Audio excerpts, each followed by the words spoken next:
Talo fatu tala fo ala Radio Samoa le nei tae au, ma lole soifua manuia o talo le aso lulu. Ua wala au mai pa sese o whai ngā malanga taunu umai whafoi mata i tua au ngole mami. O le wala au mai lea matanga luenga le soifua maloloi nei tangata uma taunu umai whai ngā malanga i lei mamau atu. Mai initia a ngai i Singapore ma toe wha wau mai ai i Aukilani. O au ngai au fiaile ulu ti ngā, ma mango ngutu, wha ma le manongi se mea ai. E lua whai ngā malanga o lo taulai i aiso e ngal matanga luenga. O le whai ngā malanga le Singapore Airlines SQ o 5 mai initia i le aso sfurma le tolu o mati. Ma le isi le aso se fulu whao mati. SQ o lua valutasi mai Singapore tau nui Aukilani. E ono o atu i le lua sfurma le 5 aso wha ato aalia e aungo le mami. Mai le soifua maloloina o lona winga. O loo iai nei le periota e ono alia e ai le vai aso nei wha asolo atu le vai aso asau. Ma e tatau wai ona mata alia. O se wala awa sa wai le mai atonga fitia ma ua manuia le tangata kiwi to atasi sa malanga mai e le whai ngā malanga wa tā ua. Ma ua wha amauti no mai e fo i e le isi la fia e le ua maua a mea na a fia i le mami i le taimi na malanga mai ai.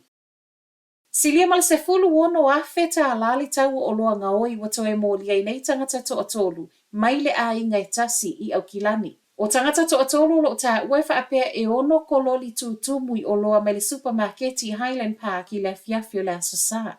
E taunu watu leo na vili le au whai ngā luenga o lo o uta o loa ngoi to tono ta avale.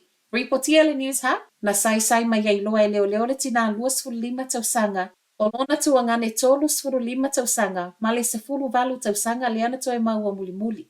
Moli maua nisi sa iai fale o loa i lea taimi. O le alava no mai i whafole au ngā oi wha asasa o i ta avale ma kololi e le totongia. O le atatala i taimi o le e seta le State Highway tasi kolosi atu i Brindilwins a nga i atu ma toe taliu mai Northland. O winga lo wau le tau i le tausanga ta aluai ma pala solo le alava na amata tapuni mai ei vaenga nei o le Brindilwins Highway. Peitai, o le asona nafina wha amauti no mai ai e le New Zealand Transport Agency o leo le atatala mo aso e ono a o wha manatu le e seta o le nei tausanga. O le aso atai au leo le atatala i se i o atu i le aso lua o le vai aso asau. Na maua fo i lava no le minister fe malanga inga Simeon Brown e asia i ngā luenga a e le i tatala le awala atai au mo na o sina taimi. A o saule tala e tatala mo fewa ingo le e seta o lo utu umai ei fo i mele lapata inga le NZTA i a tautua nā pā pui ma wha ailo o lo iei pia i lunga le awala i taimi o le e seta. E toe tapuni le awala i Brindilwins mai le tasi le minute te ele sfurulua i le vaveao le aso lulu le aso tolu a perila. O loo wha moe te tauna wha mai a uma ngā luenga wha le leo le awala o loo whaia pia i le wha ai unga o le nei tausanga. I tala mai Papua, to a 5 tangata Papua New Guinea ta ua mai wa mali liu i le mai a lulu o le mafui e ono tesi ma le iwa lona malosi. Reportia le tio a New Zealand e ono wha au popo le whai numero tangata mali liu o ta ua mai. Wha mawino le mafui e silia ma le 10 kilomita lona lo loto. Ma ese mai tangata mali liwe tu sa ma le tasi yafe fale wa wha ale angaina. E tu wha atasia talo tae au, o lo tu wha atasi reporti mai nuu wa wha ale angaina. I tala mai Papua lo ta wai, o fale ie mo fale le tu mau wha pia tau mawhale mana o ngau pito i silio na mo mia vave tangata mawhatia.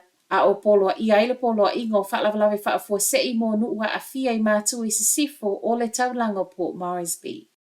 Wha i watu i tala mai Amerika. Wa malama ane le aso fau po le tae au le aso lua i le State o Maryland i Amerika wa le aise a wala lau papa a le Francis Scott Keybridge. Ripotia mai ana potu sa le afo le tasi le vaveau taimi Amerika le ana motu si aile a wala lau papa. Ma fai ifo i le vai o Patapsco mai le ofiso le tinei mui le alava taimi e o atu i le lua se fulu tangata na tō tofu i le vai o lo sui. E le i whai ngofie ngā luenga la vea i ana po i le ngata o le tai o le pongi sa o le vaveau. Ai ua toe wha au popo i ai male aso le vaala o loa na mu i le taimi na tai ai pou malo losi, le olo o lango ai le awala. Ripoti o le vaala o loa le dali o le analu ese mai Baltimore, ma o le watapuni ai fo i male wafu i Baltimore i le taimi nei. I ata o lo o sala lau mai le mea na tupu, e sau i lalo le awala lau papa o lo i aita avale o lo o i lunga o le awala i le taimi.